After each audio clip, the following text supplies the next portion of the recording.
Indonesia masa Orde Baru. Sebelumnya, perkenalkan nama saya Wajahana Indonesia. Nama saya Rudi Dastia. Nama saya Salisha Fatihah. Nama saya Evania Armasintia. Nama saya Rini Rapandani. Nama saya Irfan Jaya Salam. Selamat menyaksikan. Ya, mulai. Nah, yang pertama saya akan menjelaskan kehidupan politik pada masa Orde Baru.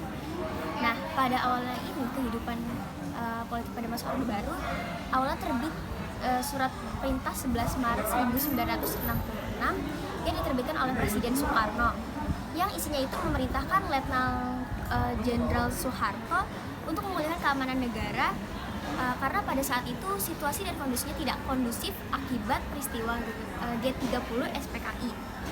Nah, pada awal pemerintahannya Presiden Soeharto bertekad untuk melaksanakan Pancasila dan Undang-Undang Dasar 1945 secara murni dan konsekuen. Nah, pada masa Orde Baru ini memberikan harapan kepada masyarakat untuk menikmati kondisi yang lebih baik daripada masa sebelumnya. Kemudian dalam masa Orde Baru ini pembangunan dalam segala bidang direncanakan oleh Repelita atau rencana pembangunan 5 tahun. Dan dalam hal demokrasi pada pemerintah Orba ini berhasil melaksanakan pemilu sebanyak 6 periode dari 1971 sampai 1997. Dalam demokrasi Pancasila itu mengedepankan musyawarah dan mufakat dengan berikut sebagai itu memiliki ciri-ciri. Pemerintah dijalankan berdasarkan konstitusi. Kemudian yang kedua, pelaksanaan pemilu diselenggarakan setiap 5 tahun sekali. Terus yang ketiga adalah penghargaan terhadap hak asasi manusia dan adanya perlindungan terhadap hak-hak minoritas. Nah, dalam demokrasi Pancasila mekanismenya mengedepankan kedaulatan rakyat dan terikat oleh Undang-Undang 1945. Maka dari itu semua aturan akan tercantum dalam Undang-Undang 1945. Demokrasi Pancasila mendudukan MPR sebagai pemerintah kekuasaan tertinggi dan tugasnya adalah menetapkan GBHN atau Garis Besar Haluan Negara dan mengangkat presiden dan wakilnya. Nah, presiden ini pemerintah kekuasaannya penyelenggara pemerintahan kekuasaan tertinggi setelah MPR. Kemudian MPR adalah memiliki kedaulatan tertinggi rakyat. Kemudian MPR membagi kekuasaannya selain presiden dan DPR yaitu kepada MA, Mahkamah Agung, dan BPK, Badan Pemegang Kekuasaan. Kemudian presiden tidak harus bertanggung jawab kepada DPR, tapi DPR yang mengawasi keputusan MPR. Nah, setelah Soeharto dilantik menjadi presiden kedua, kemudian Soeharto menetapkan kebijakan-kebijakan politik yang selanjutnya akan dijelaskan oleh Aura Zahra. Selanjutnya ada penyederhanaan partai politik. Nah, pemerintah masa Orde Baru ini melakukan pemilu pertama pada tanggal 3 Juli 1971. Nah, berdasarkan surat keputusan Presiden pada nomor 43 yang dikeluarkan pada tanggal 23 Mei 1971, partai-partai yang bisa mengikuti pemilu ini hanyalah partai-partai yang sudah ada dan diakui serta memiliki wakil di DPR ataupun di DPRD. Nah, ada 9 nih partai yang bisa mengikuti pemilu. Nah, yang pertama ada Ikatan Pendukung Kemerdekaan Indonesia atau IPKI. Yang kedua ada MUNBA, yang ketiga Nahdlatul Ulama, yang keempat Partai Islam Persatuan Kabriah Islam, yang keempat ada yang kelima ada Partai Katolik, yang keenam ada Partai Kristen Indonesia atau Parkindo, yang ke-7 ada Partai Muslimin Indonesia, yang ke-8 ada Partai Nasional Indonesia atau PNI, yang ke-9 ada Partai Serikat Islam Indonesia atau PSII, yang ke-10 ada Sekber Golkar atau Golongan Karya. Nah, Sekber Golkar ini menang 6 periode pemilu pada masa Orde Baru itu. Nah, terus mereka juga selalu mengusulkan Soeharto sebagai presiden. Pada tahun 1971, pemerintah mengeluarkan gagasan pengelompokan partai atau penyederhanaan politik.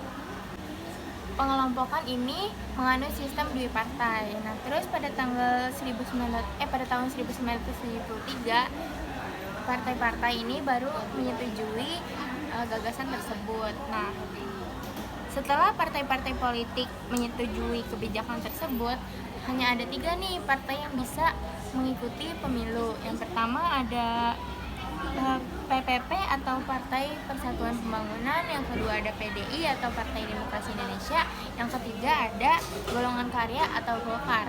Nah, apa sih tujuan dari penyederhanaan partai ini? Tujuannya itu adalah untuk meningkatkan efisiensi penyaluran aspirasi rakyat dan juga pengendalian atau stabilitas partai politik. Nah, apa sih dui partai itu? Jadi dui partai itu adalah hanya ada 2 partai yang paling menonjol. Nah, kalau di sini ada 3, saya juga nggak tahu kenapa ada 3, tapi yang paling menonjol 2 itu adalah Sekber Golkar dan juga PDI atau Partai Demokrasi Indonesia. Sekian dari saya, penjelasan selanjutnya akan dijelaskan oleh Andini Ramadhani. Nah, selanjutnya ada pelaksanaan pemilu. Nah, pada masa Orde Baru ini, mereka tuh melaksanakan pemilu secara berkesinambungan selama 6 kali periode, yaitu pada tahun 1971, 1977, 1982, 1987, 1992, dan 1997. Nah, pada masa Orde Baru ini yang mendominasinya itu Partai Golongan Karya atau Golkar. Nah, jadi mereka itu memungkinkan buat Soeharto jadi presiden selama 6 kali periode berturut-turut. Nah, pelaksanaan pemilu ini dilaksanakan dengan asas luber, yaitu akronim dari langsung, jujur, umum, bebas, dan rahasia. Selanjutnya akan dijelaskan oleh Mbak Fajrian. Selanjutnya itu ada peran ganda atau fungsi ABRI. Konsep makna ABRI dapat dimaknai bahwa ABRI tidak hanya berperan sebagai aparatur pemerintah yang bertugas menjaga keamanan dan pertahanan negara, tetapi juga sebagai salah satu unsur golongan karya yang ikut aktif dalam menentukan haluan dan politik negara. Selama masa Orde Baru, ABRI sangat terlihat. ABRI dalam bidang politik sangat terlihat. Banyak anggotanya yang ditempatkan di DPR, MPR, dan DPD tingkat provinsi dan kabupaten.